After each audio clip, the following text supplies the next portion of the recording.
Chris Sewall here, baseball card collector, investor, dealer in that order. Welcome everyone, regular rollers time, let's roll.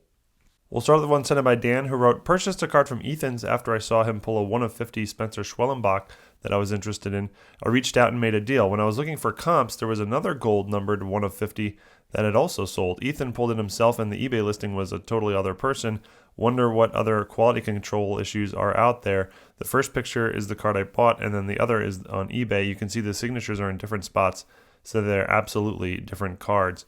Yeah, that's interesting. I mean, these could very well be different parallels. I'm not familiar with the set 2022 Bowman Inception, and I don't know all the parallels or what they're called or anything, but these could actually be different parallels. If you look at the sort of coloring of the background of the card, they do look different on the two cards. So one could be like a gold and one could be a black gold, or I don't know what the names would be, but that could be what's going on here, or at least that would be my guess. This was sent by Peter, who wrote, when I noticed this listing for 6 1929 Babe Ruth cards the day it was set to finish, there were only 2 bids and the bidding was at $100. My knowledge of pre-war cards is pretty limited, so I did some quick research and learned that these cards are from 1928 and PSA no longer grades them. There aren't many recent sales on eBay, but the sales I found were for SGC graded cards that sold in the 4 figures. The listing eventually went for more than $800, way more than I was willing to wager. Replicas of these cards are available, so bidding here is a risk. The listing included only one photo of the front of all 6 cards together, no individual photo or photos on the back. The seller has 100% feedback, but only 43 transactions. But the seller's other items for sale made the seller appear legit, just a regular person selling old stuff on eBay. And to my untrained eye, comparing them to photos of graded cards and photos of honest replicas, they appear authentic. What do you think? Was it worth $800 to find out? So I've owned a bunch of these, and they've all turned out to be replicas. I think the replicas are very hard to distinguish from the originals, and I think there are way, way, way more replicas out there. You know, for every original, there's dozens and dozens of replicas. So the odds that these are original, I would say, are very, very low, and in my opinion, certainly not worth an $800 gamble. PSA no longer grades them, as you mentioned. I'm not quite sure why that is. I think it probably has to do with the fact that you almost can't distinguish the originals from the replicas. Although I don't know that for sure, but yeah, again, an $800 gamble here is certainly not one I would have considered. This was sent by AB, who wrote, I love Star Wars, and The Mandalorian has been by far my favorite spin-off from the original trilogy. I recently finished watching The Last of Us, which was a great show as well. I saw this Pop 1 card on eBay and had to have it. It's numbered out of 50, and it's one of the few Topps cards that he has shown and with his face. Yeah, very cool. 2021 Topps Star Wars Legacy, green refractor, of Pedro Pascal, who plays the Mandalorian, and he's in the show with his helmet on 99% of the show, so you almost never see his face. But this is a mint 9. Yeah, cool card, and went for $41. You know, I'm a big Star Wars fan, as many of you know. This card's very cool in my opinion, and yeah, this is the way. This was sent by Greg, who wrote, I was cruising around eBay looking for deals when I came across a 2017 flawless Anthony Davis yellow printing plate ungraded. So I thought I'd put in a lowball offer. The seller bit, and I got it shipped for under $10. Not too bad for an AD 1 of 1 from a respected card manufacturer on a Wednesday afternoon. However, when I got it in the mail and got really a good look at it, I noticed something exciting. Not only did the printing plate contain the image of AD, but if you turn it upside down and it has the title for the original card this 1 of 1 was meant to print. 2007 Stanley Cup champions. It is an arc fashion and the nice font is used, so it's definitely not a mistake. I assume back in 2007, the machine operator printing the card just cleaned off the plate with the solution and put it in the yellow plates drawer after the print run was done. Then the new guy is in a pinch one night in 2017 and luckily finds this plate with just enough room for his image if he flips it over upside down. He does his run of cards with the plate and then the prints the info on the back, and then it goes into a pack like this. I sent the card to PSA, and they didn't want to grade it because it doesn't have a card number, same as SGC and CSG. I finally talked to a good guy at Beckett, and he handled the entire process remotely for me, thankfully, and I just got the card home today, and it's graded. Oh, the stories this card could tell. So what exactly do I have here? Is it a true 101? Does the 101 revert back to the 2007 card? How ironic for a company called Flawless to put an error like this. Yeah, that's really interesting. A really interesting story. I have no idea what this card is worth or what it would sell for, but certainly a unique item for sure. This one's sent by Andrew, and it's an interesting moral question one here. But I'm curious about what do you think of this listing? As a collector of Gretzky cards from the 80s, I'm pretty knowledgeable of these cards throughout this era. As we all know, the Gretzky 79 rookie is pretty rampant with fake versions. This listing is pretty clearly a fake, in my opinion. The seller is very upfront about the card being a questionable authenticity and includes the PSA label saying so, At its current price, even $100 or two is pretty steep to pay for a fake card. An additional point is that we don't have the eBay Authenticity Guarantee program in Canada. Is this one on the buyer or the seller? What are your thoughts on this one? Yeah, this is a very interesting one, and I agree with you. This is almost surely a fake. It certainly shows signs of being a fake. But the seller has provided the PSA label here that basically says it's of questionable authenticity, and buyers are still willing to pay 147 Canadian dollars. I think it's like 120 US dollars to take a gamble on this could being real. You know, I would have a couple of years ago, I would have said this is on the buyer. Like the seller has done enough to me, or I would have thought this 2 years ago had done enough. Where the buyer, you know, if the buyers want to take a very, very silly gamble, in my opinion, at $120, that's on them. However, I've sort of come around a little bit, and I feel more needs to be put on the seller. Yeah, the seller has done, made it pretty clear that it's questionable authenticity, even putting it in the title, questionable authenticity. But really, that means it's a fake. It doesn't really mean it's questionable. You know, if PSA labels a card like this, it's 99% a fake. And probably a lot of buyers don't know that. So probably a lot of buyers will look at this and think, oh, it's 50-50. But realistically, it's not. So I would say, yeah, well, I don't think the seller's like way, way, way in the wrong here. I do think they are slightly in the wrong, and this is a little bit misleading. This was sent by Corey, who wrote, I was scrolling for lots with good breakup value and came across this updated set of Yo MTV Raps cards, which are cards number 101 to 150. I'm sure the update set had much lower print counts, and it also contains some of the more sought after singles.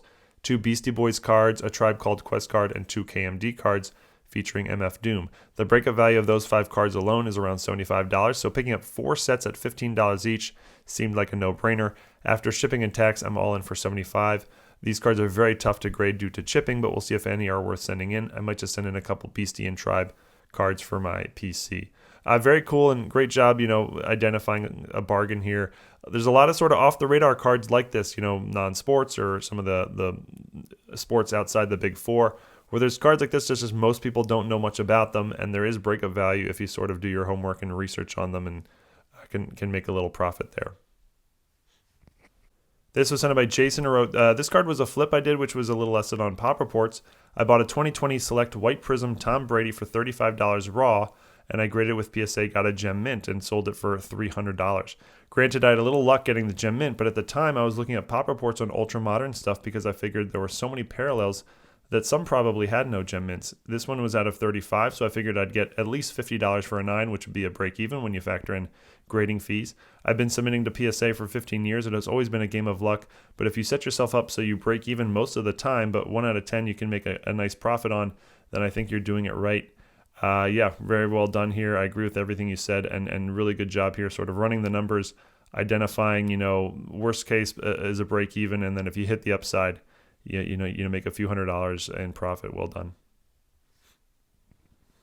This was sent by Matt, who wrote, this one really highlights the point that always comes up about how cheap you can get great cards from great non-quarterback NFL players. Also, the title and listing is extremely poor, but multiple cards in this lot are likely worth more than the all-in price I paid for this. I'm keeping the autograph rookie for my PC, but will probably eventually sell the 2 BGS 9.5 rookies, the Prizm rookie, and the Black Gold rookie, numbered to 5. Yeah, I mean, spot on, exactly. Amari Cooper, he's a star in the league. He's not some schmo. He's got 5 1,000-yard receiving seasons, including last season. A legit star in the league. These are 5 rookie cards, including a rookie auto, including a rookie refractor, 2 BGS 9.5s. You got cards serial numbered here. $30 all in for 5, solid rookie cards of a star in the league. Exactly what you said. I mean, he's not a quarterback, so if you just don't collect quarterbacks, you can get some absolute bargains on really nice rookie cards of really solid players. This was sent by Simon, who wrote, with the PGA season well underway and the Masters this weekend, I was browsing through golf cards and I stumbled onto this listing. I already own a BGS graded Rory McIlroy Sports Illustrated for Kids rookie card, and I've been looking at getting a Scotty for the right price. While it's not in great condition, I'm not too concerned as I'll likely be keeping it for my PC. Regardless, the price I was able to get this lot for is crazy, as typically the raw Scotty goes for way, way more than this, not to mention the raw Jalen Hurts also basically covers the price of the lot. I think Sports Illustrated for Kids cards, especially for cards that don't always have traditional sets, are a super cool way to collect athletes that aren't well represented in the hobby and are usually way undervalued. Yeah, totally agree. Well done. Another just well done one here. And kind of like the MTV Rap said, saying, outside the big four sports or non-sports stuff, often if cards like this are just often way off everybody's radar. Very few people are even familiar that they're worth anything. And so if you do your homework, do your research on them, you can often find really nice deals. This was sent by Hayden, who wrote, I keep seeing listings like these more and more recently. It's a 2018 Panini Prizm World Cup Kylian Mbappe 1/1 Super Refractor, quote-unquote negative test proof, which is a custom card, but it's not clearly stated. The only part that says custom is in the description that says this is a see-through like custom card. There's definitely not enough there, in my opinion, that makes it clear that it's a custom card. Makes it clear. See what I did there. I do see what you did there, and it was very, very clever. Yeah, this card is this is a very, very manipulative listing. I don't like this stuff at all, and this isn't going to pass eBay authenticity. So what's going on here is somebody made this in their garage and wrote in the title, negative test proof, Kylian Mbappe Super Refractor. I mean, it's a Panini brand. Panini doesn't have Super Refractors, so that alone is wrong. But in the title, in the description, in the second paragraph in small letters, this is a see-through like custom card, cool card to have. So they made this in their garage, and they're clearly with the listing trying to make people think that it's a legit one-of-one card. And if this was the legit one-of-one, version of this card, yeah, this would be an acceptable price, 15 grand. But this is worth nothing. So eBay authenticity guarantee is going to catch this and refund the buyer. Fortunately.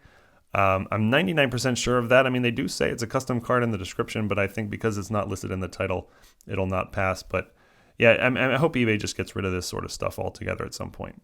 And I should mention again, obviously the seller way in the wrong here, no question about it. But, the buyers as well. I mean, if you're going to spend 15 grand on a raw card, read every word of the description and you would have immediately seen that this is a custom card. Do a little research on it as well. And, again, Panini doesn't even have Super Refractor, so this is obviously not a legit card. And it's not like it would have taken a long time. A couple minutes of Google searching, you could have figured out that this is not legit. If you're going to spend 15 grand, put in the 2 minutes. It's not like you have to scour the earth to find that information. It's right there. And for 15 grand, I think that's worth a couple minutes of your time. And this is a good example of why high-end stuff is moving off of eBay and moving towards the auction houses and to the vault companies. You just don't have these issues with those companies. None of those companies would have accepted this card into their vault or into their auction. So you just don't have to worry about that sort of stuff. And I think that's going to continue to happen more and more. The high-end stuff has already basically moved away from eBay, and I bet the medium stuff is going to be next, unless eBay sort of gets this under control, because those companies are sports card companies. eBay is just a platform where anyone can post anything. This was sent by Phil, who wrote, I won an eBay auction for a lot of 5 different PSA 10 graded 2019 Jeff McNeil Topps Chrome rookie cards for $110 final auction price. Each card is potentially worth $75 each, as the base Topps Chrome refractors of McNeil rookies go for north of $60. I got the PSA 10s of the Sapphire base, the xfractor, the pink refractor, the sepia refractor, and the prizm refractor, all for $125 total after tax and shipping. I really feel like I got a nice win on this one. Yeah, you totally did. This is a total steal at this price, $110. The title's okay, but it's missing PSA 10, which is really the key thing missing. But yeah, there's easily 3 times this in breakup value. And we'll finish on this vintage lot. This was sent by Thomas, who wrote, this lot just closed and I had voluntarily let it go by the time the bidding war was over, so it became yet another what would Sewall have done. You said recently that you would pay 50 cents for mid-grade 60s commons. The cards here were not in nearly as good shape as that. They were listed as Porta VG. There were only 4 pictures provided and no real close-ups, so I couldn't get a great read on the condition. And there were Hall of Famers included in the lot, so I was torn. I was in at 20 cents per card, which would have been $240, and I was in at 25 cents per card, which would have been $300. But when it came to pulling the trigger at just under 32 cents per card, I just wasn't sure. So I'm asking, what would you have done with this one? Yeah, this one's really a borderline one. So it's 1,200 cards, 1966. The description lists them as low grade, Porta VG. That's a little bit vague, but you're going to kind of have to assume that they're pretty rough. And for sort of rough 60s commons, I would probably pay like 10 cents per card, something like that. Now there are stars here, no major stars. Like it doesn't look like there's any Mays or Aaron or Mantles, but yeah, you got some Brooks Robinsons, Catfish Hunters. I think there's an Ernie Banks there. Some league leader cards with some major names. So it's this one would have been sort of tough to value. You can't tell if there's any high numbers either. That would have been an important feature, which you wouldn't be able to tell from the pictures. I probably would have passed at this price, but I also don't think it's like a crazy price either. I think, very likely the buyer, if they're buying it to break up, will do okay here. But yeah, I probably would have passed here. But that's it for this week's regular rollers. Hope everyone enjoyed. Thank you, everyone, as always, for all the great submissions. Keep them coming. Eat your vegetables, and may the force be with you. This is the way. Thanks, everyone.